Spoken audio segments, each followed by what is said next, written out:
స్తోత్రం. మరి ఈ సమయంలో ఈ ఆరాధనలో మనమందరం కూడా దేవుని వాక్యాన్ని వినడానికి మిమ్మల్ని ఆహ్వానిస్తున్నాను.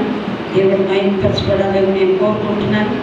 అదేవిధంగా ప్రారంభించక ముందు ఖాళీ చైర్స్ అన్ని ముందు ఉన్నాయండి, కొంచెం మీరు జరిగి కూర్చోవాలని కోరుతున్నాను. చివరిగా వచ్చినటువంటి వారు, లేటుగా వచ్చిన వాళ్ళకి మరి ముందుకు వచ్చి కూర్చోవాలంటే కష్టము, ఇబ్బంది కనుక డిస్టర్బెన్స్ కూడా అవుతుంది. ముందుకు వచ్చి కూర్చోవాలని నేను కోరుతున్నాను. ఇక్కడ 2 చైర్లు ముందు కూడా ఉన్నాయి. దయచేసి నాతో పాటు పరిశుద్ధ గ్రంథంలో నుండి హెబ్రీలకు రాసిన పత్రిక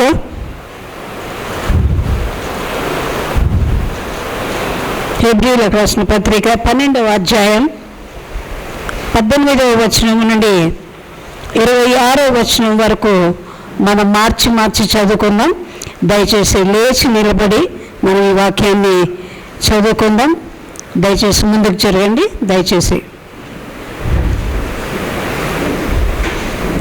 హెబ్రీలకు రాసిన పత్రిక 12వ అధ్యాయం 18వ వచనం నుండి 26వ వచనం వరకు 208వ పేజీ, కొత్త నిబంధన వైపు. సృజించి తెలిసి కొనదగినట్టు మండుచున్నట్టు కొండకును అగ్నికిని కారు మేఘమునకును గాఢంధకారమునకు తుఫానుకును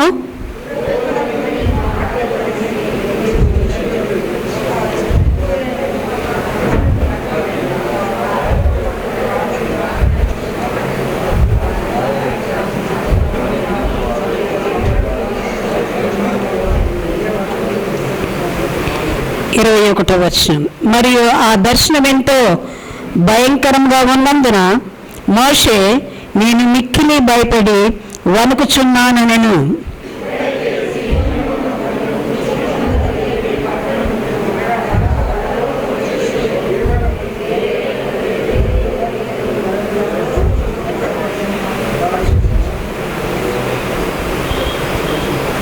23వ వచనం. పరలోకమందు వ్రాయబడి ఉన్న జ్యేష్ఠుల సంగమునకును వారి మహోత్సవమునకును అందరి న్యాయాధిపతి అయిన దేవుని యొద్దకును సంపూర్ణ సిద్ధి పొంది నీతిమంతుల ఆత్మల యొద్దకును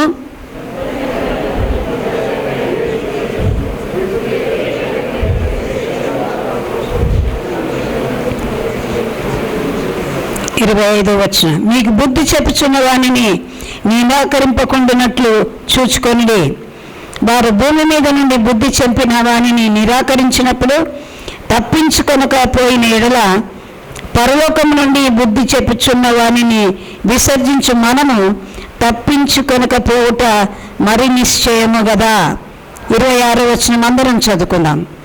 అప్పుడు ఆయన శబ్దము భూమిని చలింపచేసను గాని ఇప్పుడు నేను ఇంకొకసారి భూమిని మాత్రమే కాక ఆకాశమును కూడా కంపింపచేతును అని మాట ఇచ్చి ఉన్నాడు. దేవుడి పరిశుద్ధ వాక్యమును మన ఆత్మీయ మేలు నిమిత్తమై దీవించునుగాక. మరి ఒక ప్రత్యేకమైనటువంటి ఈ యొక్క వచనాన్ని నేను చదువుతున్నాను. 24వ వచనం.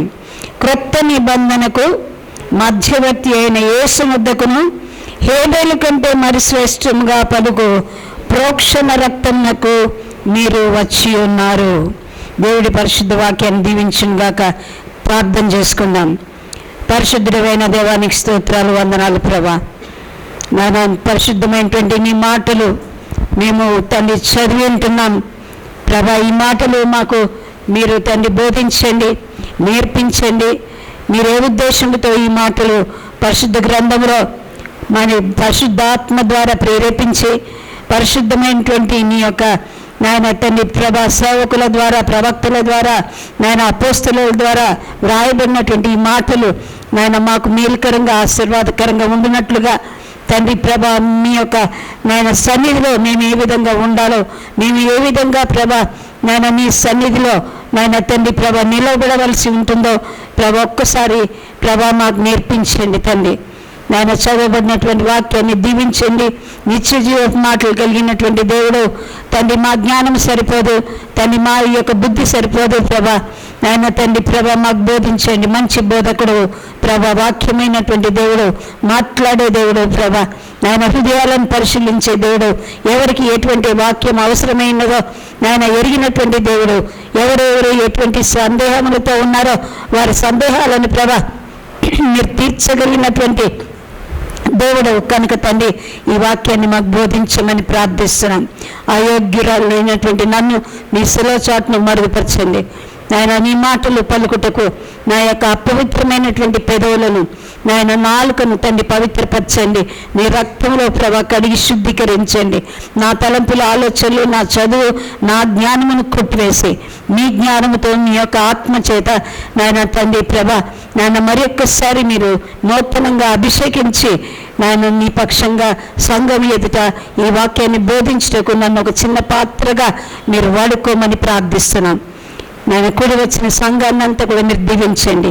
ఒక్కొక్కరిని మీ ఆత్మ స్వాధీనంలో తీసుకొని నాయన తండ్రి నీ ఆత్మ సంచారం ఇక్కడ జరిగించి నాయన ఒక్కొక్కరిని మీ ఆత్మ ద్వారా తాకండి.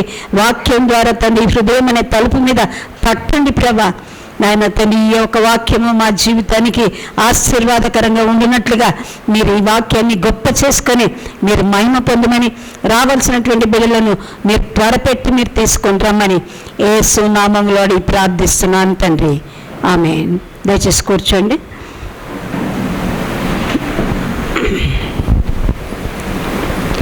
పరిశుద్ధ గ్రంథంలో నుండి మరి ఒక వాక్య భాగాన్ని నేను చదవాలని ఈ సమయంలో ఆశపడుతూ ఉన్నాను. దయచేసి నాతో పాటు ఆదికాండము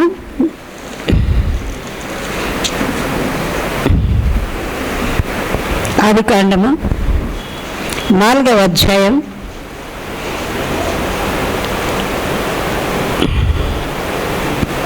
10వ వచనాన్ని నేను చదువుతున్నాను. దయచేసి గమనించాలని కోరుతున్నాను. అప్పుడు ఆయన, నీవు చేసిన పని ఏమిటి? నీ తమ్ముని రక్తం యొక్క స్వరము నేలలో నుండి నాకు మొరపెట్టుచున్నది. కావున నీ తమ్ముని రక్తమును నీ చేతిలో నుండి పుచ్చుకొంటకు నోరు తెరిచిన ఈ నేల మీద ఉండకుండా నీవు శపింపబడిన వాడవు. దేవుడి వాక్యాన్ని దీవించునుగాక. మరి అనేక సార్లు ఈ వాక్య భాగాన్ని నుండి మీరు వాక్యాన్ని విని ఉంటారు. మరి టీవీలో కానీ వేరే సేవకులు చెప్పడం మీరు విని ఉంటారు. కనుక ఈ వాక్యము చాలా సుపరిచితమైనటువంటి వాక్య భాగం. మరి హేబేలు కయీను యొక్క బలులను గురించినటువంటి వాక్యము మనం అనేక సార్లు విన్నాం. కనుక ఆ వాక్య భాగము మనతో ఏం మాట్లాడుతుంది అనేటువంటి మాటలు మనం జ్ఞాపకం చేసుకోవాలి. కనుక అక్కడ చెప్తున్నటువంటి మాట, మరి హేబేలు మరి కయీను ఇద్దరు ఆదాము అవ్వలకు కుమారులు. వారు ఎప్పుడు పుట్టారు అని ఆలోచించినట్లయితే ఏదైనా వనములో నుండి ఎప్పుడైతే వారు ఆజ్ఞాతిక్రమం చేసి దేవుని చెప్పినటువంటి మాటకు లోబడక అవిధేయులై ఉన్నప్పుడు దేవుడు వారిని ఆ ఏదైనా తోటలో నుండి వెళ్ళగొట్టిన తర్వాత పుట్టినటువంటి కుమారులు. కనుక ఏదైనా వనములో నుండి కూడా సాతాను మరి ఆదాము అవ్వలను శోధిస్తూ వస్తుంది. మరి ఆ సాతాను తన మాట వినే విధముగా, తన మాట నమ్మేటట్లుగా, తన మాట సత్యమైనట్లుగా ఆదాము అవ్వలకు మాట్లాడి నేర్పించింది. అదే విషయము ఆ హేబేలు కయీను కూడా ఆ యొక్క పరిస్థితిలో మరి ఇద్దరు కూడా మరి దేవుని యొక్క మరి సాతాను యొక్క ఆ యొక్క పోరాటములో వారు కూడా మరి ముద్దాయిలుగా ఉన్నారన్నమాట. అంటే హేబేలేమో దేవుని యందు భయభక్తులు కలిగి, దేవుని ఆత్మను కలిగి, దేవునికి ఇష్టమైనటువంటి బలిని తీసుకొని వచ్చాడు.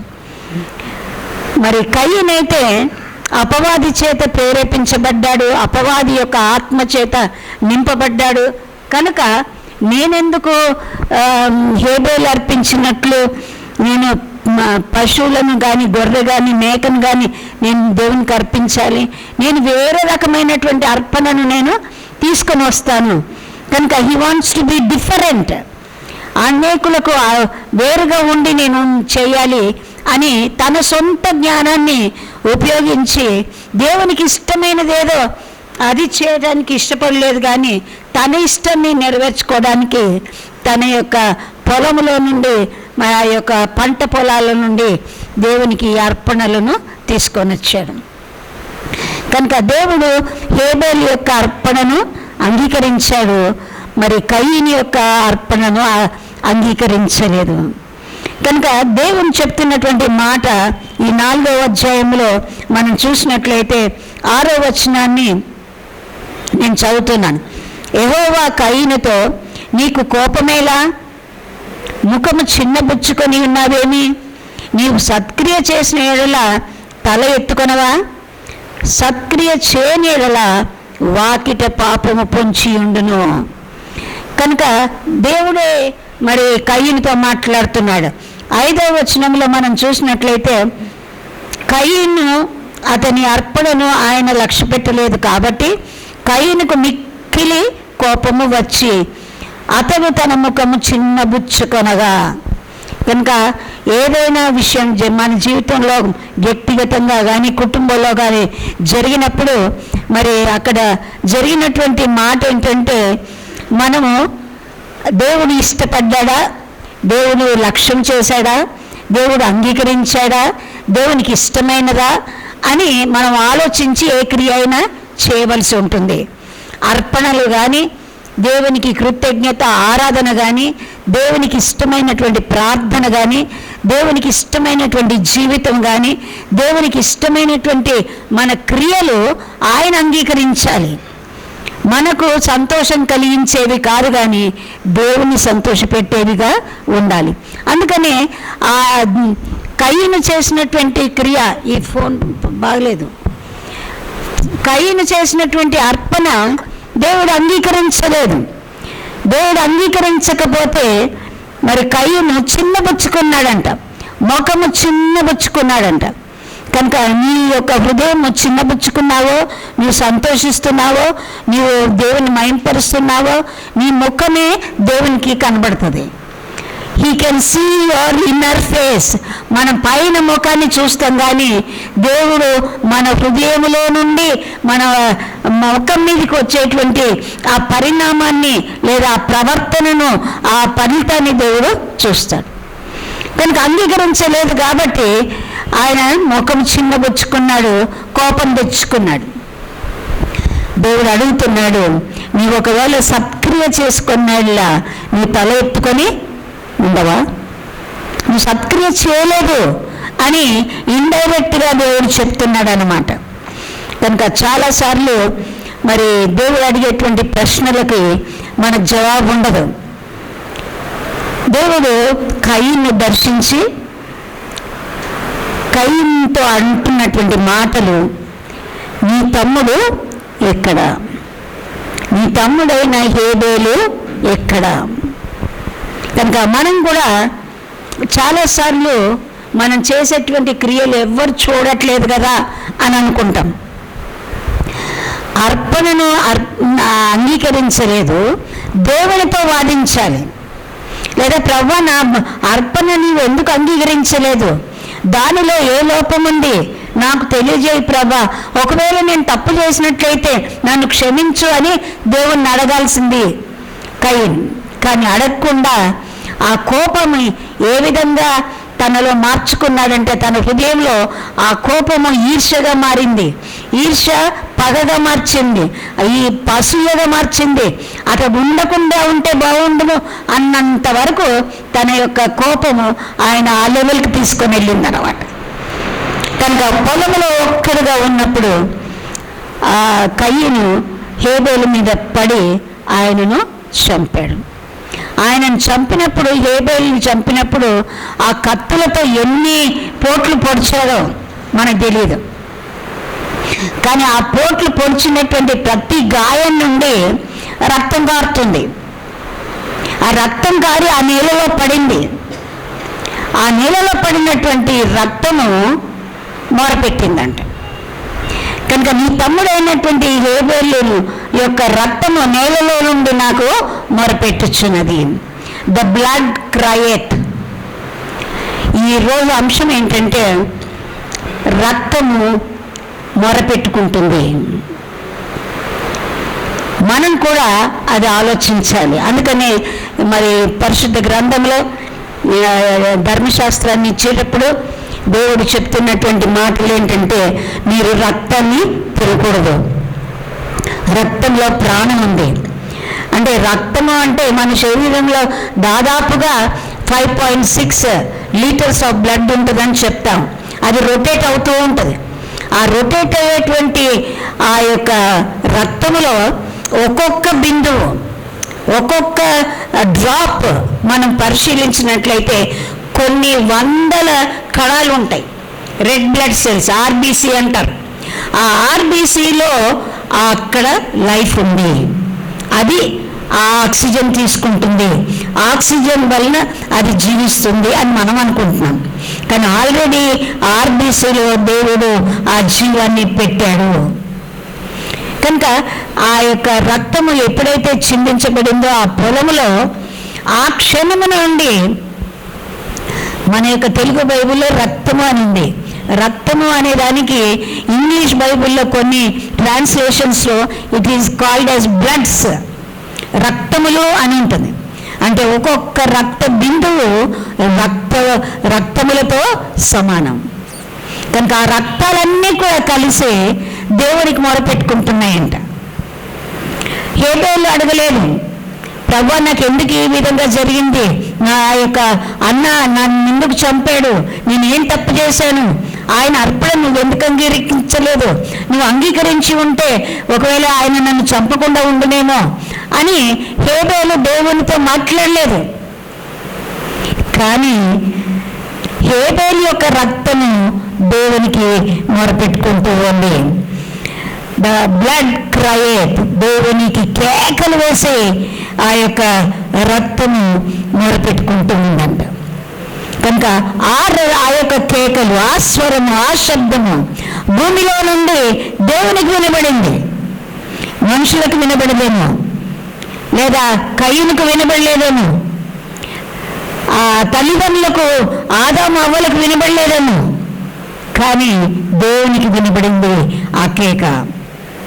కనుక ఈ యొక్క రక్తము ఎందుకు కేకలు వేస్తుంది అని ఒకసారి మనం ఆలోచించినట్లయితే, ఆ యొక్క రక్తము చెప్తున్నటువంటి ఆ అర్థం ఏంటంటే, నాకు జరిగినటువంటి ఈ అన్యాయము, నన్ను అనవసరంగా చంపినటువంటి మరి నా యొక్క రక్తం కొరకై నీ పగ తీర్చుకో, వెంజెన్స్ అంటే పగ తీర్చుకో, లేదా నాకు న్యాయం చేయి అని ఆ యొక్క రక్తము మొరపెట్టుకుంటూ ఉందంట. కనుక ఎన్నిసార్లు మనము ఆ విధంగా యేసు ప్రభు యొక్క రక్తాన్ని ఒకసారి మనం గుర్తు చేసుకొని ఉంటే, 2022 సంవత్సరాలు గడిచిపోయింది యేసు ప్రభు చనిపోయి ఆ రక్తాన్ని కార్చి. ఈరోజు వరకు కూడా యేసు ప్రభు యొక్క ప్రతి రక్త బిందువు నీ కొరకు ఏడుస్తుంది, నీ కొరకు మొరపెట్టుకుంటుంది అని ఎప్పుడైనా మనం ఆలోచించామా? ఎంతసేపు ఆయనని మనం ఏడ్పిద్దాం, ఎంతసేపు ఆయన మన కొరకు ఆయన కన్నీళ్లు కారుస్తూ ఉంటాడు. ఎంతసేపు అయ్యో నేను నీ కొరకు నా రక్తాన్ని కార్చాను, నా ప్రాణాన్ని ఇచ్చాను అని దేవుడు చెప్తూ ఉన్నా, యేసు ప్రభు మొరపెట్టుకుంటున్నా, ఆ శిలువలో ఆయన మరి రోధిస్తూ కేకలేస్తున్నా మనం ఏమేమి స్పందిస్తున్నామా ఒకసారి మనం జ్ఞాపకం చేసుకోవాలి. కనుక ఆదాము అవ్వల దగ్గర నుండి మనం జ్ఞాపకం చేసుకున్నట్లయితే, ఏదేను వనములో నుండి ఈ యొక్క సాతానుకు దేవునికి పోరాటము జరుగుతుంది.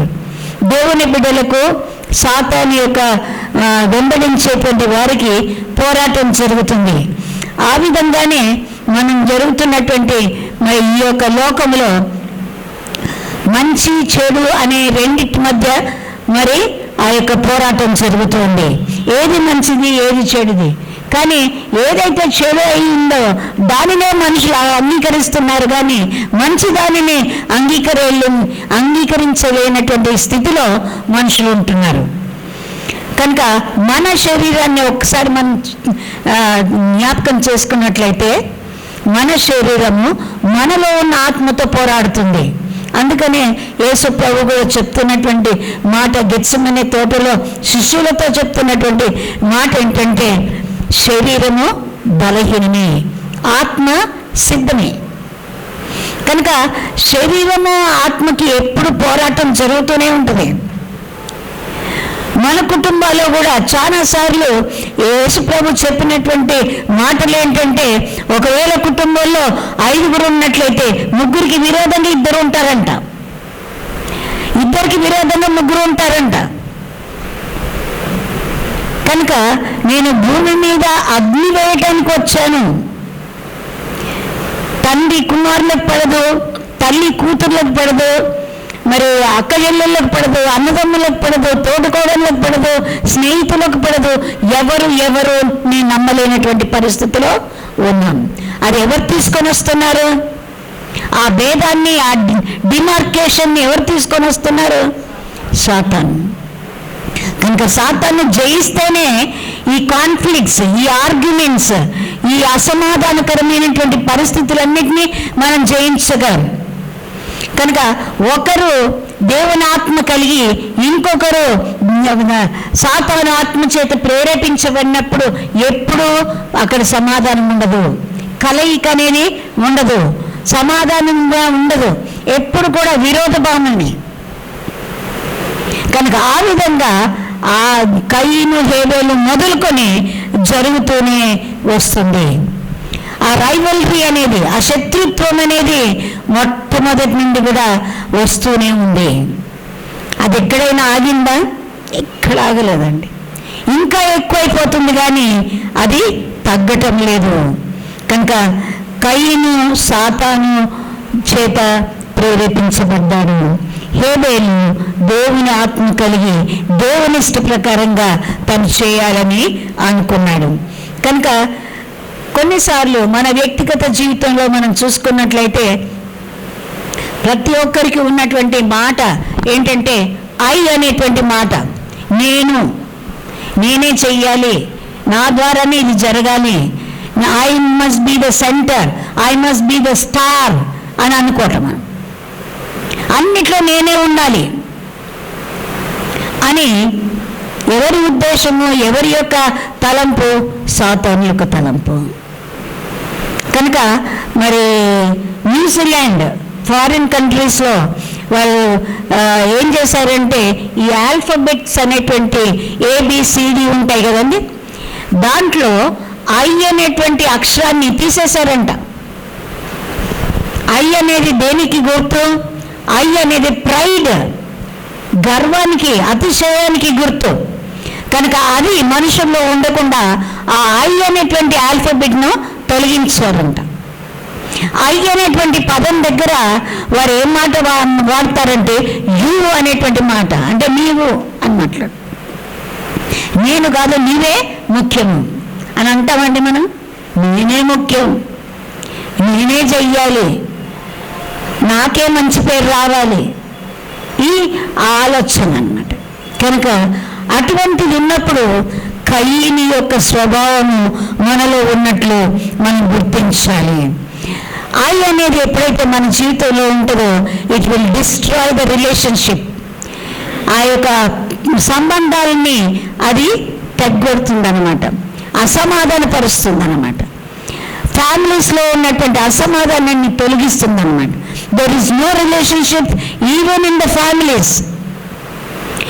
కనుక లార్జ్ నెంబర్లో మనం చూసినట్లయితే సమాజంలో కానీ సంఘంలో కానీ ఐ అనేది ఉన్నప్పుడు సమాధానం అనేది మరి విశ్వాసంలో ఉండదు, సమాధానం అనేది మరి సంఘంలో ఉండదు.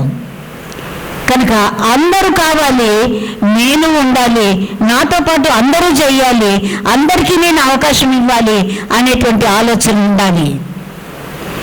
ఐ అనేది నేనే చేయాలనుకున్నది మాత్రము కయీను యొక్క స్వభావము. కయీను స్వభావం అంటే సాతాను స్వభావం అన్నమాట.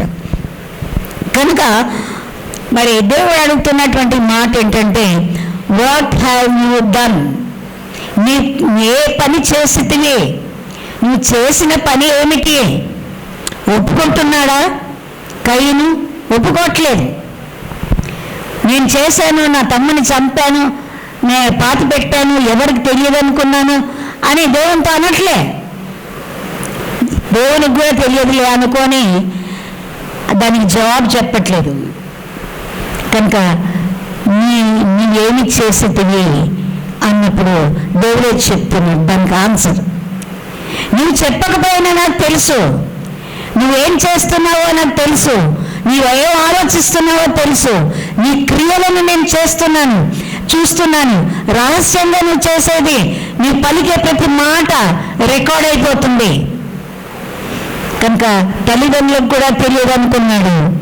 కానీ ఆ పొలంలో ఆ యొక్క ఆకాశంలో నుండి దేవుడు తొంగి చూశాడు. దేవునికి మరుగైనది ఏది కూడా లేదు. హృదయ రహస్యములను ఎరిగినటువంటి దేవుడు చూడక మానడు. ఆయన నీతిగల న్యాయాధిపతి అయి ఉన్నాడు. కనుక వెంటనే న్యాయాధిపతిగా ఆయన కయీను దగ్గరకు వచ్చి నీవు చేసిన పని ఏమిటి అని అడుగుతున్నాడు. ఈరోజు మనల్ని కూడా అడుగుతాడు దేవుడు, నువ్వు చేసే క్రియ నాకు ఇష్టమైందా? నువ్వు చేసే పనుల వల్ల నాకు సంతోషం కలుగుతుందా? నువ్వు చేసే ప్రవర్తన, నీ యొక్క ముఖ కవలికలు, నీ యొక్క మాటలు, నీ యొక్క ప్రవర్తన నాకు ఇష్టంగా ఉందా? నన్ను సంతోషపెట్టేదిగా ఉందా అని దేవుడు నన్ను అడుగుతాడు, నిన్ను అడుగుతాడు. నీ దగ్గర జవాబు ఉందా? కనుక హేబేలు యొక్క రక్తమే ఆయనకు సాక్ష్యం. హేబేలు యొక్క రక్తమే చెప్తుంది, నన్ను మా అన్న చంపాడు, ప్రభా నా కొరకు నువ్వు వ్యాజ్యమాడువా, నా కొరకు వ్యాజ్యమాడు అని దేవుని దగ్గర మొరపెట్టుకుంటున్నాడు. ఆ రక్తము కనుక ఈ శరీరానికి విలువ లేదు. శరీరం మాట్లాడదు, రక్తం మాట్లాడుతుంది. కనుక అక్కడ చెప్తున్నటువంటి మాటల్లో ఒక మాట మనం జ్ఞాపకం చేసుకున్నట్లయితే, సామెతల గ్రంథం 21వ అధ్యాయం 27వ వచనంలో,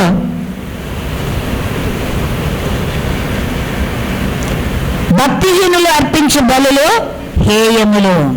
నువ్వు ఏది అర్పించినా, నువ్వు ఎంత ఆరాధన చేసినా, ఎన్ని పాటలు పాడినా, ఎన్ని కానుకలు ఇచ్చినా, నీ యొక్క శరీరాన్ని చీల్చబడుటకు అప్పగించిన, 1 కొరింథీ పత్రిక 13వ అధ్యాయం 1-2 వచనాల్లో చెప్తారు కదా. కనుక నువ్వేది చేసినా అది వ్యర్థమే, అది వ్యర్థమే.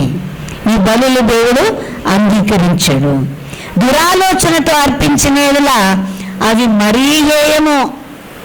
దురాలోచన, అందరు మెచ్చుకోవాలి, అందరు నన్నే పొగడాలి, నన్నే గనపరచాలి అని ఇతరులను కించపరిచి, ఇతరులను అవమానపరిచి, ఇతరులను క్రిటిసైజ్ చేసి విమర్శించే వారికి చెప్తున్నటువంటి మాటలు.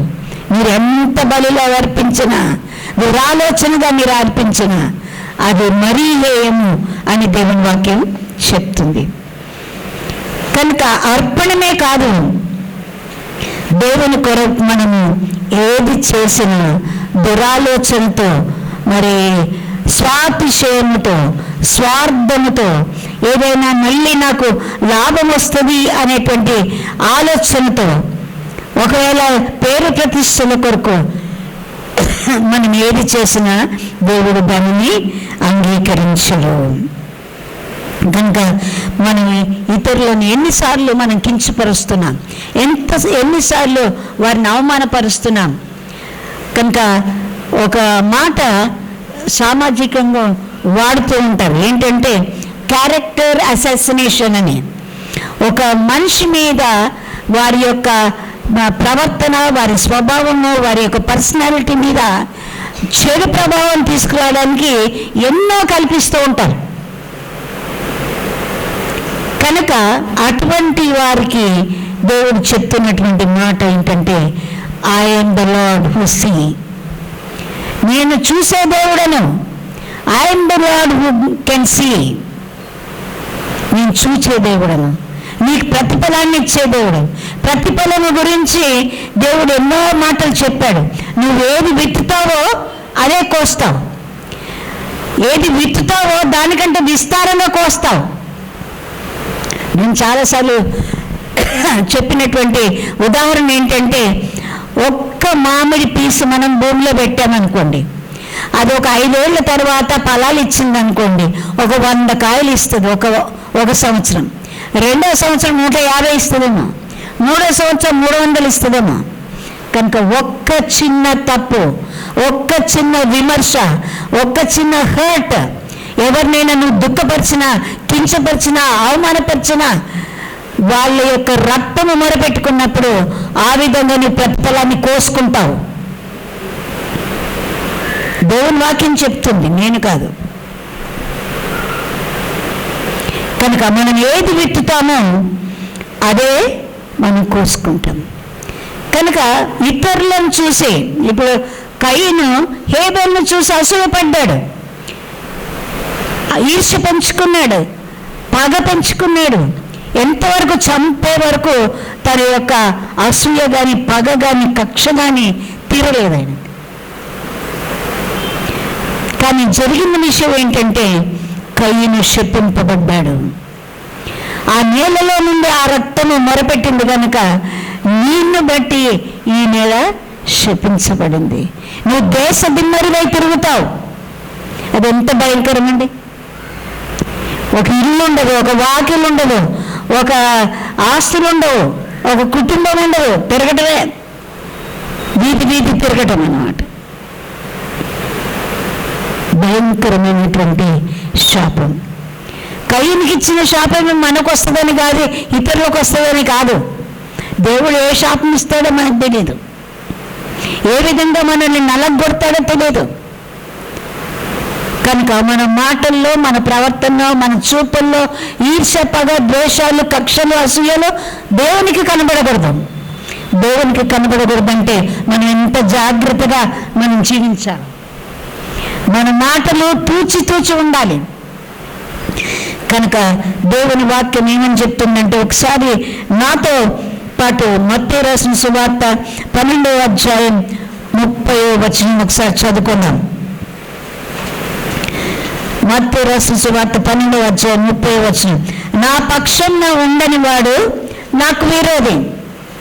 అవును కదండి, మనతో కలవనప్పుడు వారు ఏమవుతుందో మనకు విరోధులు అవుతారు, శత్రువులు అవుతారు. నాతో కలిసి సమకూర్చని వాడు చెదరగొట్టువాడు. కనుక ఎప్పుడైనా కూడా సంఘము, కుటుంబము అనగా ఏకత్వం రావాలి. ప్రార్థన చేసేవారిలో ఏకత్వం రావాలి. ఏక మనసు ఉంటేనే ఆ యొక్క అంశాలు కానీ, ఆ యొక్క సమస్యలు కానీ మనకు జవాబు రాదు. ఏక మనసు, ఏక ఆత్మ కలిగి మనం ఉండాలి. నేను ఈ మాటలు ఎందుకు చెప్తున్నానంటే, సంఘంలో గొప్ప కార్యాలు కావాలి అంటే ఏక మనసు కావాలి. ఒకరితో ఒకరు మనం ఏకీభవించాలి. 1 కొరింథీ పత్రిక 11వ అధ్యాయంలో మరి పౌలు చెప్తున్నటువంటి మాటలు, నీలో అనేకమైనటువంటి కక్షలు ఉన్నాయి, విభేదాలు ఉన్నాయి, వాదాలు ఉన్నాయి, కానీ దేవుని మందిరానికి వచ్చినప్పుడు అవన్నీ విడిచిపెట్టాలి. కనుక బల్లను సమీపించినప్పుడు, మనం దేవుని సన్నిధికి వచ్చినప్పుడు సమాధానంగా ఉండాలి, ఏకాత్మ కలిగి ఉండాలి. నాకు ఇష్టం లేకపోయినా భేదాభిప్రాయాలు వచ్చును, భేదాభిప్రాయాలు రాకుండా మానవు అని దేవుని వాక్యం చెప్తుంది. కానీ మనం ఏకీభవించి సరిచేయగలిగినటువంటి వారుగా ఉండాలి, సరైనటువంటి మార్గంలో నడిపించేటువంటి వారుగా మనం ఉండాలి. కనుక ఈ రోజుల్లో మనం చూసినట్లయితే భార్యాభర్తల మధ్య సమాధానం లేదు. ఒకరు ఒకటంటే ఒకరు ఇంకోరు అంటారు. ఫారిన్ కంట్రీస్ అయితే ఉదయం వివాహం జరుగుతుందంటే సాయంత్రానికల్లా విడిపోతారంట. ఒక నెల రోజులు ఉంటే చాలా కష్టం, ఒక వారం ఉంటే చాలా కష్టం. భేదాభిప్రాయాలు, ఒకరితో ఒకరు సమ్మతి లేకపోవటం, దానివలన కుటుంబాలు విడిపోవటము, డైవర్స్లు ఎక్కువ అవటం జరుగుతుంది. మ్యారేజ్ ఈజ్ నాట్ చాలా హ్యాపీగా ఉంటుంది, చాలా మేము ఎంజాయ్ చేయొచ్చు, అని దేవుడు పెట్టలేదు.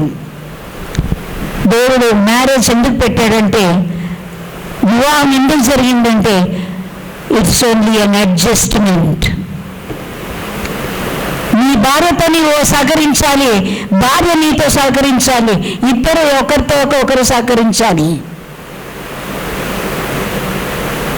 కనుక భేదాభిప్రాయాలు ఉంటే తప్పకుండా మరి కక్షలు, భేదాలు, ఈర్ష్య, పగలు, ఈ ఒకటంటే ఒకటంటే 4 అనే వాళ్ళు ఉన్నారు ఈ రోజుల్లో. ఊరుకునే వాళ్ళు ఎవరు లేరు. అందుకని కుటుంబాల్లో సమాధానం లేదు. కనుక ఎక్కడ సమాధానం లేదు? ఆఫీస్లో ఉందా? మనం పనిచేసే చోట ఉందా సమాధానం? మన బంధువుల మధ్య ఉందా? రక్త సంబంధాల మధ్య ఉందా? మనం వెళ్ళేది ఏదో ఫంక్షన్లకు వెళ్తాము, కానీ అక్కడ సమాధానం. ఊరికే మనం వెళ్ళాలి, వాళ్ళతో కలవాలి, మాట్లాడాలి, ఎట్లా ఉన్నారని అడగాలి, వచ్చేయాలి. వాదాలు కానీ వివాదాలు కానీ లేదా ఏదైనా మనసులో పగబెట్టుకొని అక్కడికి వెళ్ళి అక్కడ ఉన్నటువంటి వాతావరణాన్ని మనం చెడగొట్టకూడదు. కనుక మ్యారేజెస్, ఈ యొక్క కుటుంబ జీవితాలు మరి పాడవటానికి కారణం. కొందరు పిల్లలు, మా ఇంట్లో మేము ఉండమండి, మా తల్లిదండ్రులు ఎప్పుడు కొట్లాడుకుంటాం, మేము ఉండము, మేము వెళ్ళిపోతాం, పారిపోతాం, మా తల్లిదండ్రులు మా ఇష్టం ఉన్నది చేయట్లేదు, మేము అనుకున్నది వద్దంటారు, కనుక సమాధానం లేదు. సో మా ఇష్టం ఉన్న దగ్గరికి మేము వెళ్ళిపోతామని తీర్మానానికి వచ్చేస్తున్నారు యవనస్తులు. జ్ఞాపకం చేసుకోవాలి. తప్పిపోయిన కుమారుడు తిరిగి వచ్చినట్టే రావాలి. మీరు తల్లిదండ్రులకు మళ్ళీ తల్లిదండ్రుల దగ్గరికే రావాలి. తల్లిదండ్రులే దేవుడిచ్చినటువంటి నీకు ఆశ్రయము, నీ ఆలోచనకర్తలు వాళ్ళే, నీ భవిష్యత్తును బాగు చేసేవాళ్ళు నీ తల్లిదండ్రులే. కనుక నీ తల్లిదండ్రులను నువ్వు హర్ట్ చేసిన, నీ యొక్క బంధువులను, అక్కచెల్లెలు, అన్నదమ్ములను, నీ తోటి కోడళ్ళను, అత్తమామలను ఎవరిని హర్ట్ చేసినా వారి రక్తము మొరపెట్టుకుంటుంది అనేటువంటి మాటను మీరు జ్ఞాపకం చేసుకో. చనిపోయినటువంటి హేబేలు రక్తం మొరపెట్టుకుంటున్నప్పుడు జీవించుచున్నటువంటి వారి రక్తం మొరపెట్టుకోరా? మొరపెట్టుకుంటుందా? ఇంకా ఎక్కువ మొరపెట్టుకుంటుంది. కనుక దయచేసి జాగ్రత్తగా ఉండాలి. 1 యోహాను పత్రిక 3వ అధ్యాయం 10వ వచనాన్ని ఒకసారి చదువుకుందాం. 1 యోహాను పత్రిక 3వ అధ్యాయం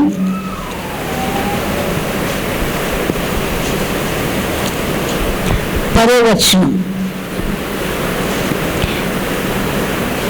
దీనిని బట్టి దేవుని పిల్లలెవరో అపవాది పిల్లలెవరో తేటపడును.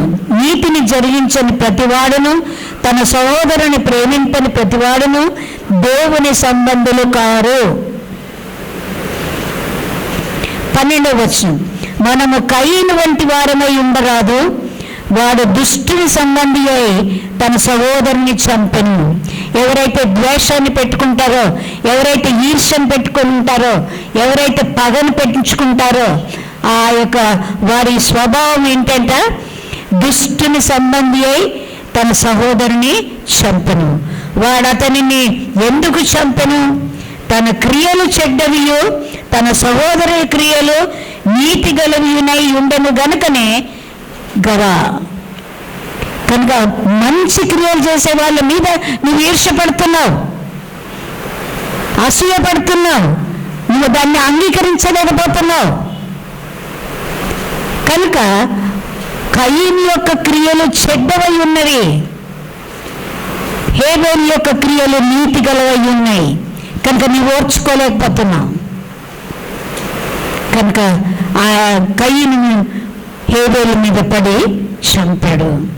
కనుక అతని క్రియలు నీతి గలవై ఉండను.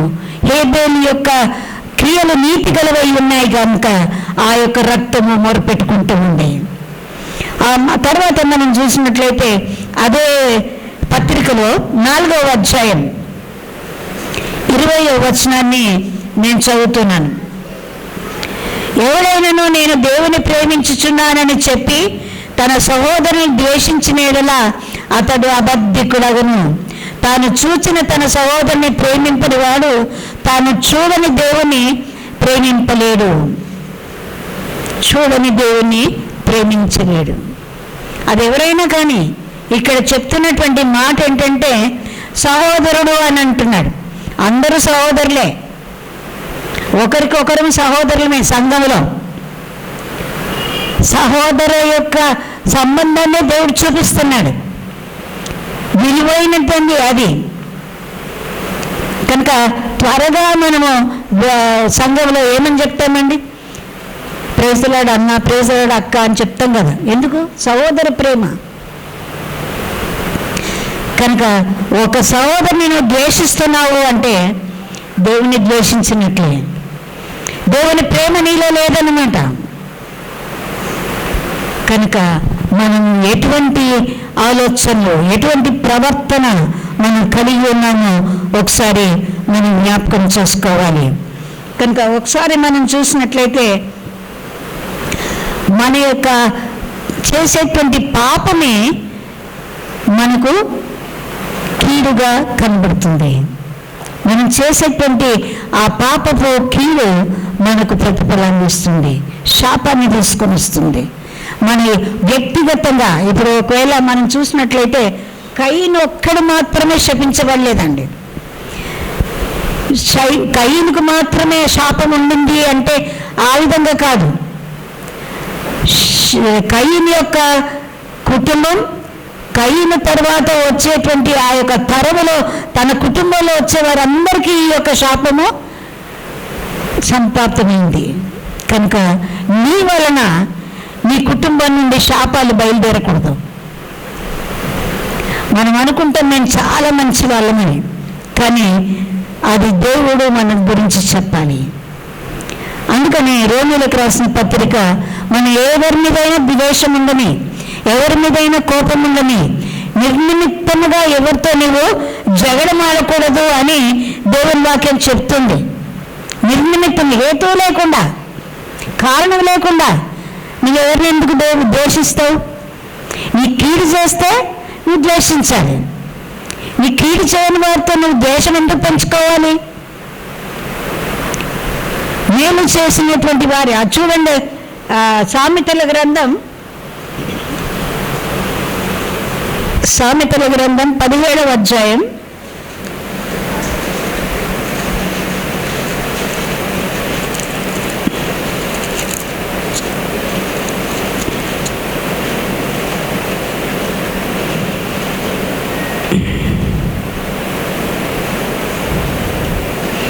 13వ వచనం, మేలుకు ప్రతిగా కీడు చేయి వాని ఇంట నుండి కీడు తొలగిపోదు.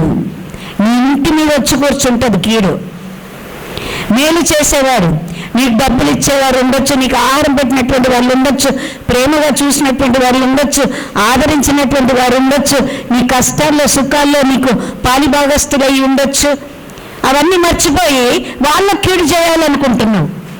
కనుక అప్పుడు ఎక్కడొచ్చి కూర్చుంటుంది అంటే అండి కీడు, శాపం నీ ఇంటి మీద వచ్చి కూర్చుంటుంది, నిన్ను విడవదది.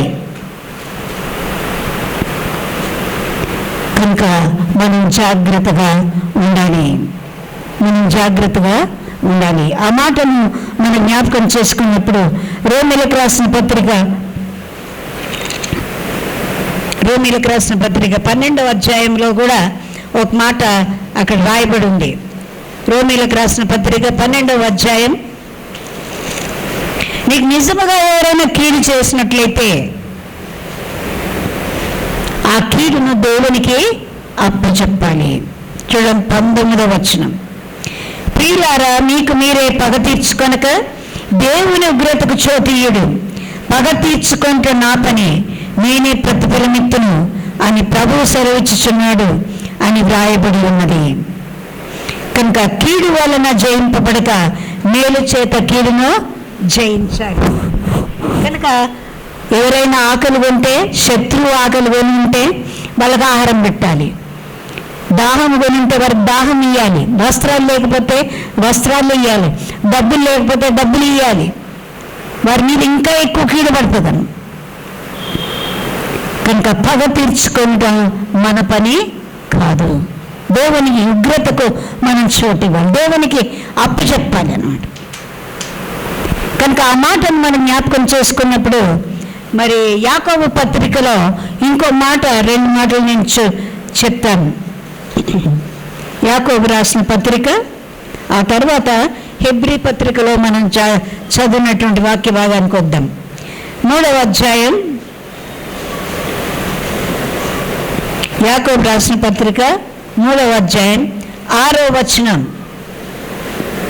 నాలుక అగ్నియే, నాలుక మన అవయవములలో ఉంచబడి పాప ప్రపంచమై సర్వ శరీరమునకు మాలిన్యము కలుగజేయచ్చు, ప్రకృతి చక్రమునకు చిచ్చు పెట్టును, అది నరకము చేత చిచ్చు పెట్టబడును. కనుక మనం నాలుకను ఏ విధంగా ఉపయోగిస్తున్నాం? వాడిగల కత్తి, కపటమైన నాలుక అని దేవుని వాక్యం చెప్తుంది. నువ్వు ఏ విధంగా మాట్లాడుతున్నావు? ఎవరితో మాట్లాడుతున్నావు?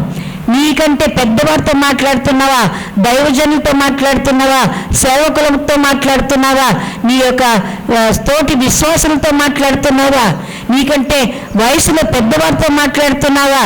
లేదా నీ బంధువులతో మాట్లాడుతున్నావా? నీ భర్తతో మాట్లాడుతున్నావా? నీ భార్యతో మాట్లాడుతున్నావా? నీ పిల్లలతో మాట్లాడుతున్నావా? పిల్లలు తల్లిదండ్రులతో మాట్లాడుతున్నారా? లేదా నీ అత్తమామలతో మాట్లాడుతున్నావా? తోడుకోడలతో మాట్లాడుతున్నావా? ఎవరితో మాట్లాడుతున్నావు? జాగ్రత్తగా చూసుకోవాలి. నేను మాట్లాడేటప్పుడు మరి చాలా జాగ్రత్తగా ఉండాలి. కాలు జారిన తీసుకోవచ్చు అంట, కానీ నోరు జాగ్రత్త తీసుకోలేమంట. కనుక మన నాలుకను జాగ్రత్తగా పెట్టుకోవాలి. అది నరకమును చిచ్చు పెట్టును, అది నరకము చేత చిచ్చు పెట్టబడును, అది అగ్ని కాలబడుతుందన్నమాట.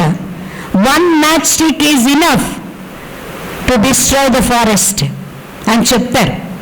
కనుక ఒక్క అగ్గిపుల్ల, ఒక్క మాట, కఠినమైనటువంటి మాట నీ కుటుంబ జీవితాన్ని, నీ రిలేషన్షిప్ని, నీ యొక్క విశ్వాసాన్ని, నీ ప్రార్థనా జీవితాన్ని, నీ ఆత్మీయ జీవితాన్ని పాడు చేస్తుంది.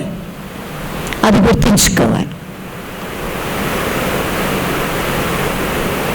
కనుక మన యొక్క నాలుక గురించి జాగ్రత్త. అదే అధ్యాయంలో 8వ వచనంలో ఇంకో మాట ఉంది. ఏ నరుడునో నాలుకనో సాధు నేరడు, అది మరణకరమైన విషముతో కూడినది, అది నిరర్గళమైన దుష్టత్వమే. మనం చాలా వాడిగా వాడుతూ ఉంటాం మన నాలుకని, బహు చాతుర్యంగా మాట్లాడుతూ ఉంటాం మన మాటలు.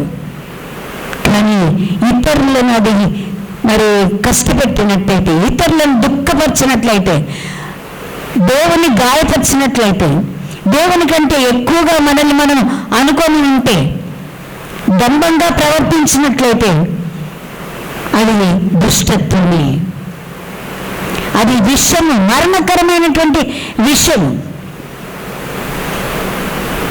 కనుక హేబేలు రక్తము మొరపెట్టుకున్నట్లు నువ్వెవరైతే హర్ట్ చేస్తున్నావో వారు సజీవంగా ఉన్నట్లయితే ఆ సజీవంగా రక్తం మొరపెట్టుకుంటుంది. చనిపోయిన హేబేలు రక్తమే మొరపెట్టుకుంటున్నప్పుడు జీవించి ఉన్నటువంటి మనుషుల యొక్క రక్తము మొరపెట్టుకోదా? వారి హృదయం ఎంత గాయపరచబడుతుందో నువ్వు ఎరిగి ఉంటున్నావా? వారి కన్నీళ్ళు ఎంత కారుస్తున్నారో దేవుడు ఆ కన్నీళ్ళు చూస్తున్నాడు. వారి పక్షంగా నీతో వ్యాజ్యమాడతాడని నీకు తెలియదా? ఒక్కసారి జ్ఞాపకం చేసుకోవాలి. మనం చదువుకున్నటువంటి వాక్య భాగానికి వద్దాం.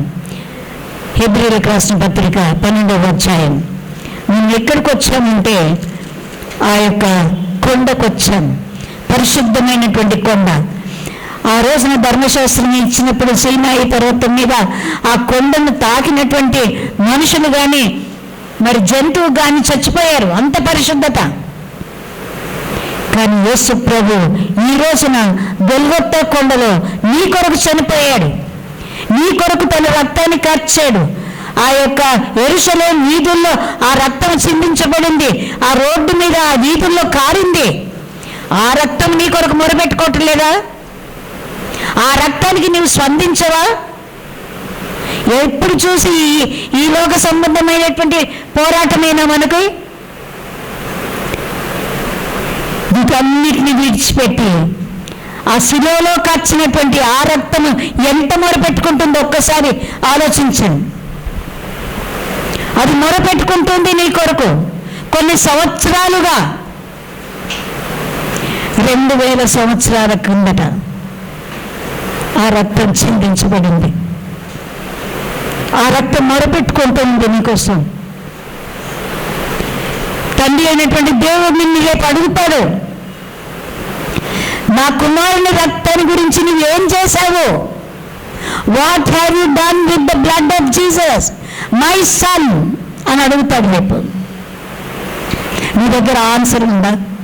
ఎంత నిర్లక్ష్యం చేశావు? 40 సంవత్సరాలు, 50 సంవత్సరాలు, 60 సంవత్సరాలు ఇంకా ఈ లోకంలో ఇతరుల మీద ఈర్ష్యపడటం, ఇతరుల మీద కొట్టుకోవడం, ఇతరుల మాటలు అంటాం, ఇవేనా మనకి? What about that blood which is shed on the cross? ఆ రక్తం గురించి ఆలోచించు. ఆ రక్తం మొరపెట్టుకుంటుంది నీకోసం. నువ్వు చేసిన పని ఏంటి? మన కొరకు త్యాగం చేసిన వాళ్ళు ఎవరు ఉండరు. మన కొరకు ప్రాణం పెట్టినటువంటి వారు ఎవరు ఉండరు. మనల్ని ప్రేమించేవారు ఎవరు ఉండరు. ఆ యేసు ప్రభు ప్రేమించినట్లు, I love you so much అని యేసు ప్రభు సెలవులో చెప్పినటువంటి మాట నీ మనసును కరిగించట్లేదా? నువ్వు ఇంకా నీ హృదయాన్ని కఠినపరుచుకుంటావా? ఒక్కసారి ఆ మాటను చూడండి. 24వ వచనం, క్రొత్త నిబంధనకు మధ్యవర్తి అయిన యేసు వద్దకు, పాత నిబంధనకు క్రొత్త నిబంధనకు మధ్యవర్తిగా నిలబడ్డాడు. బలిలో చాలు అని తండ్రి అనుకున్నాడు, కానీ బలిది చాలదు తండ్రి, నేను నా ప్రాణాన్ని ఇస్తానని నీకు మధ్యవర్తిగా, నీకు ఉత్తరవాదిగా నిలబడ్డాడు యేసు ప్రభు. ఒక చేతిలో యూదులను పట్టుకున్నాడు, ఒక చేతితో నిన్ను పట్టుకొని నిన్ను వారితో కలిపాడు, సమాన వారసులుగా చేశాడు, సమానమైన హక్కులు నీకు ఇచ్చాడు, పరలోకంలో నీకు స్థానాన్ని ఇచ్చాడు. నా ప్రజలని యూదులతో చెప్పినటువంటి దేవుడు ఈ రోజున నీతో నాతో చెప్తున్నాడు, మీరు నా సొత్తైన ప్రజలు, నేను ఏర్పరచబడినటువంటి వంశం, రాజులైనటువంటి యాజక సమూహం, నేను ప్రేమించేటువంటి బిడ్డలు వీరు అని తండ్రితో చెప్తున్నాడు. వీరి కొరకే నేను ప్రాణం పెట్టాను. కానీ ఆ రక్తం మొరపెట్టుకుంటుంది, ఆ రక్త బిందువులు మొరపెట్టుకుంటున్నాయి.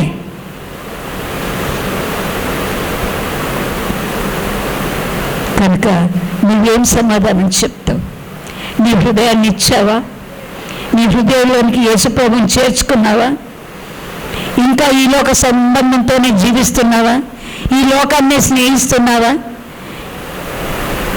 ఈ లోక వార్తలే చెప్పుకుంటూ జీవిస్తున్నావా? దేవుని మాటలు ఒక్కరికైనా చెప్తున్నావా? దేవుని ప్రేమను గురించి చెప్తున్నావా? మధ్యవర్తి అయినటువంటి యేసు వద్దకును హేబేలు కంటే మరి శ్రేష్టమైన ప్రోక్షణ రక్తమునకు మీరు వచ్చి ఉన్నారు.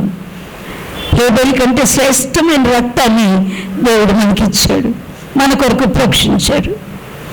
సిలువ అనేటువంటి బలిపీఠం మీద ఆ రక్తాన్ని కార్చాడు. మనుషుల చేత కట్టబడిన, రాళ్ల చేత కట్టబడినటువంటి బలిపీఠం మీద అర్పించబడలేదు. ఆయన ఆ మ్రాను మీద వేలాడాడు. అదే ఆయన బలిపీఠం, అదే ఆయన సమాధి పెట్టి నీ కొరకే అనుభవించాడు. ఆ ప్రోక్షణ రక్తం గురించి, ఆ మొరపెట్టుకుంటున్నటువంటి యేసు రక్తాన్ని గురించి తండ్రి అయినటువంటి దేవుడు నిన్ను అడుగుతాడు. నువ్వు రక్షించబడ్డావా? నీ హృదయాన్ని దేవునికి ఇచ్చావా?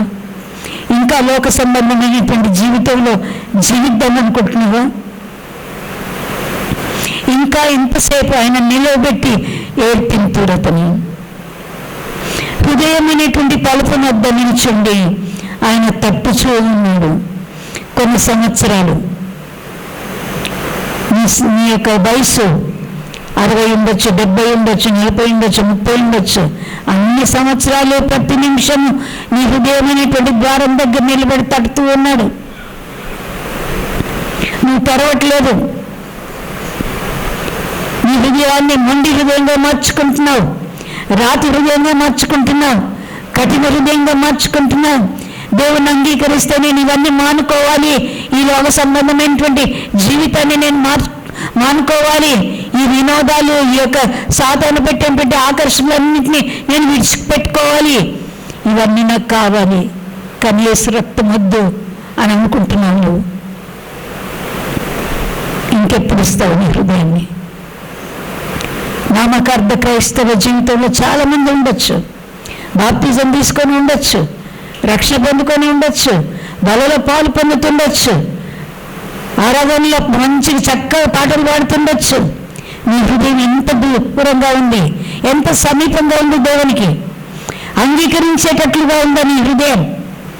ఈర్ష్య, పగ, ద్వేషాలతో నిండి కయీను స్వభావాన్ని ధరించుకొని మనం ఎన్ని చేసినా వ్యర్థమే. ఆ హృదయంలో యేసు ప్రభు ఉంటే కయీనుకున్నటువంటి పగ, ఈర్ష్య, ద్వేషాలు, కక్షలు మనలో ఉండవు. కనుక ఈరోజు నువ్వు ఏ విధంగా స్పందిస్తున్నావు? ఆ రక్తం యేసు ప్రభు రక్తం మొరపెట్టుకుంటుంది. ఆ రక్తం నీ కొరకు మొరపెట్టుకుంటుంది, పర్టికులర్గా వ్యక్తిగతంగా నీ కొరకే. కనుక మనం ఎప్పుడైనా జ్ఞాపకం చేసుకోవాలి, ఆయన పగ తీర్చుకొని సమస్తం ఆయనకు చెప్తాం. బైబిల్ గ్రంథంలో అనేకమైనటువంటి వృత్తాంతాలు ఉన్నాయి. పాత నిబంధన గ్రంథంలో, ధర్మశాస్త్రంలో ఎప్పుడు పాపం చేస్తే అప్పుడు శిక్ష వచ్చేది, తీర్పు అయిపోయింది అప్పుడే. నాబాలు ద్రాక్ష తోటను గుర్తు చేసుకుంటే, ఆహాబు తన భార్య అయిన యెజెబెలు నాబోతు యొక్క ద్రాక్ష తోటను ఆశించి ఆ అబద్ధ సాక్షులను ఏర్పాటు చేసి నాబోతుని చంపించి ఆ యొక్క ద్రాక్ష తోటను ఆక్రమించుకున్నాడు. దేవుడు చూడలేదా? దేవుడు చెప్తున్నటువంటి మాట ఏంటంటే, ఆ యొక్క నాబోతు ద్రాక్ష తోట ఆక్రమించుకున్న యెజెబెలుతో, ఆహాబుతో చెప్తున్న మాటలు, ఏ విధంగా అయితే నాబోతు యొక్క రక్తము కుక్కలు నాకినాయో అదేవిధంగా నీ యొక్క రక్తం కూడా కుక్కలు నాకుతాయని చెప్పాడు. Is a perfect righteous judge. ఎప్పుడు వదిలిపెట్టాడు, అటు ఇటు తొలగిపోడు. అదే నేను నా బిడ్డ ఇంత సేవ చేసింది అని నన్ను కనికరించాడు. The same yardstick is used for everyone. కనుక ప్రతి ఒక్కరికి దేవుడు అదే న్యాయం చేస్తాడు. ఆయన పక్షపాతి కాదు, ఆయన అన్యాయస్తులు కాదు, ఆయన నీతి గల న్యాయాధిపతి, ఆయన ప్రతిఫలాన్ని ఇచ్చే దేవుడు. కనుక జ్ఞాపకం పెట్టుకోవాలి, మన కొరకు మన వలన ఎంతమంది దుఃఖపడుతున్నారు, యేసు ప్రభు ఎంత దుఃఖపడుతున్నాడు. క్షమాపణ పొందుకోకూడదు, క్షమాపణ అడగకూడదు అని కాదు, క్షమాపణ అడగాలి, అప్పుడే క్షమించబడతాం. ప్రభు ప్రార్థన అదే, మీ అపరాధములు క్షమించలాగని మీరు ఒకరి అపరాధములను క్షమించుడి. కనుక మనం క్షమించబడాలంటే, ప్రభు నేను ఎంత దుఃఖపెట్టాను, నేను ఇతరులను ఎంత దుఃఖపెట్టాను, ఎంత హర్ట్ చేశాను, ఎంత అవమానపరిచాను, ఎంత విమర్శించాను, ఎంత చిన్న చూపు చూశాను, ఎంత వారిని లోకం చేయాలని డిస్గ్రేడ్ చేశాను, ఎంత కీడు చేశాను, ఎంత నష్టం చేశాను అని ఒక్కసారి ఆలోచించుకుందాం. అదేవిధంగా మనం యేసు ప్రభువుని కూడా మనం నిర్లక్ష్యం చేస్తున్నాం. ఆయన రక్తం అంటే మనకు విలువ లేదు, ఆయన ప్రాణం పెట్టాడు, శిలువ మరణం అంటే చాలా చునుకు అయిపోయింది మనకి. కనుక మనము దేవునికి జవాబు చెప్పాలి. జవాబు చెప్పేటువంటి ప్రతిసారి కూడా దేవుడు మనల్ని అడుగుతాడు, తండ్రి అయినటువంటి దేవుడు, నా కుమారుని రక్తాన్ని గురించి నువ్వేం చేశావు? What have you done with the blood of Jesus? The blood of Jesus Christ. ఆ రక్తము నీ కొరకు ఈ రోజు వరకు కూడా మొరపెట్టుకుంటూ ఉంది, ఏడుస్తూ ఉంది, కన్నీరు కారుస్తుంది, నా దగ్గరికి రా అని పిలుస్తుంది. నువ్వు వింటున్నావా? పెడచెవిని పెట్టుకుంటున్నావా? ఒక్కసారి ఆలోచించుకుందాం, ఒక్కసారి ఆలోచించుకుందాం. 12వ అధ్యాయం 24 వచనం మరొకసారి చదువుకొని మనం ముగించుకుందాం. ఒకసారి ఆ మాటలు చదువుదాం. 24వ వచనం నుంచి, క్రొత్త నిబంధనకు మధ్యవర్తి అయిన యేసునొద్దకును హేబేలు కంటే మరి శ్రేష్టంగా పలుకు ప్రోక్షణ రక్తమునకు మీరు వచ్చి ఉన్నారు. మీరు వచ్చి ఉన్నారా? అంగీకరించండి. మీరు వచ్చి ఉన్నారా? పాపక్షమాపణ పొందుకోండి. మీరు వచ్చి ఉన్నారా? యేసుప్రభు శిలువ దగ్గరికి, ఆ ప్రోక్షణ రక్తం దగ్గరికి. నేను పాపిని ప్రభా, నాలో తప్పులున్నాయి, నాలో కక్షలున్నాయి, నాలో ఈర్ష్య ఉంది, నాలో పగ ఉంది, నాలో కొన్ని హేబేలు కయ్యనుకున్నటువంటి నా సాతాను స్వభావం నాలో ఉంది. నేను క్షమించి ప్రభా అంటే క్షమిస్తాడు. ఆయన క్షమించే దేవుడు, ఆయన దయాళుడు, క్షమించుటకు సిద్ధమైన మనసు కలవాడు. ఆయన ఎవరైనా ఆయన దగ్గరకు వచ్చినట్లయితే ఆయన త్రోసివేసే దేవుడు కాదు. కనుక ఆయనకు మీ హృదయాలను అప్పచెప్పండి. మీ హృదయాలను ఆయన సన్నిధితో నింపండి, ఆయన వాక్యంతో నింపుకోండి, ఆయన మీ హృదయంలో చేర్చుకోండి. ఆయన మిమ్మల్ని ఆశీర్వదిస్తాడు. దేవుడు మాటలను దీవించిన దాకా చిన్న ప్రార్థన చేసుకుందాం. ఎవరికి వారే ప్రార్థన చేసుకోండి. మీలో ఏ బలహీనతలు ఉన్నాయో, కయ్యను వంటి స్వభావం మీలో ఉందా, లేదా మీరు ఈలోక సంబంధమైనటువంటి సాతాను ఆకర్షణకు లోనై పడిపోతున్నారా? ఒక్కసారి మీరు జ్ఞాపకం చేసుకొని ప్రభు దగ్గర ఒప్పుకొని క్షమాపణ పొందుకోండి. దేవుడు మిమ్మల్ని దీవిస్తాడు. పరలోకానికి ఆ శ్రేష్టమైనటువంటి ప్రోక్షణ రక్తం క్రిందికి మనం రావాలి. పరిశుద్ధమైనటువంటి ఆ యొక్క పరలోకంలో ఆయన సన్నిధిలో మనం నిలిచి భాగ్యాన్ని దేవుడు మనకి ఇవ్వాలి. అట్టి కృప కొరకు మనం ప్రార్థన చేసుకుందాం. పరిశుద్ధుడైన దేవానికి స్తోత్రాలు. కృప కలిగినటువంటి దేవుడు, వాక్యమైనటువంటి దేవుడు, తండ్రి మాతో మాట్లాడినటువంటి దేవుడు, మాలో ఉన్నటువంటి ప్రతి ఒక్క నీకు ఇష్టం లేనటువంటి, నీకు ఆయాసకరమైనవి, నిన్ను మళ్ళీ మళ్ళీ సిలువేసేటువంటి ప్రవర్తన, స్వభావము ప్రభా మాలో ఉంటే వాటన్నిటిని ప్రభా క్షమించి మా హృదయంలో నుండి తొలగించి తండ్రి ప్రభా హేబేలు కంటే శ్రేష్టమైనటువంటి ప్రోక్షణ రక్తములకి ప్రభా నిబంధన రక్తంలోనికి మధ్యవర్తి అయినటువంటి యేసయ్య నీ దగ్గరికి మమ్మల్ని చేర్చుకోమని ప్రార్థిస్తున్నాం. మా హృదయాల్లో మీరు ఉండండి. మా హృదయాలను తెరిచి మిమ్మల్ని ఆహ్వానిస్తుండగా మా హృదయాల్లో ఉండండి. నిజమైనటువంటి రక్షణ మేము పొందుకోవాలి. ఆయన తండ్రి పైకి భక్తి కలవారంగా ఉండి దాని శక్తిని ఆశ్రయించలేని వారిగా మేము ఉండకూడదు ప్రభా. ఆయన తను మా హృదయం అంతా కూడా తను నీతో నింపుకోవాలి, నీ వాక్యంతో నింపుకోవాలి, నీ యొక్క పరిశుద్ధాత్మతో నేను నింపుకోవాలి తండ్రి. అతి కృప మాకు అనుగ్రహించండి. మాలో ఉన్నటువంటి బలహీనతలను ప్రభా మాకు చూపండి. వాటిని ఒప్పుకొని విడిచిపెట్టేటువంటి కృపను మాకు అనుగ్రహించండి.